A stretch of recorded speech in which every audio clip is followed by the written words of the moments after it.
choose the left tap. Left tap turning on. Nick opened the container next to him. A strange liquid slowly flowed into my mouth.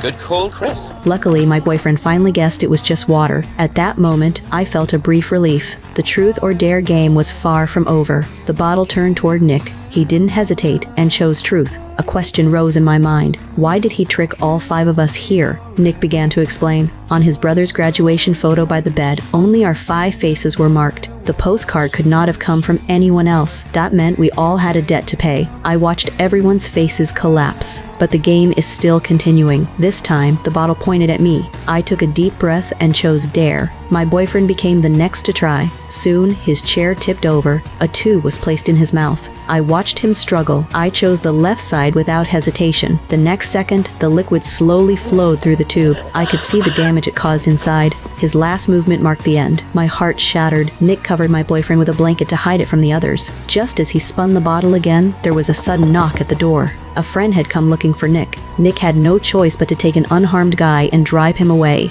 Inside, everyone shook their chairs frantically. We tried to rescue ourselves. My hand found a small knife. I cut the ropes binding me. Nick was about to enter. I left the others and climbed out the window. I ran to seek help. By the time Nick returned, I had vanished into the night. I stumbled into Nick's estate, confused. I just wanted to find a phone to call for help. But stepping into a room, I froze at what I saw. Nick's brother, Tom, was not dead. He was a vegetative patient now, lying in bed, hooked to an IV, watching the cabin through a big screen. I rushed to convince Tom to stop. The next second, the butler stepped in carrying a shotgun. Cut him down.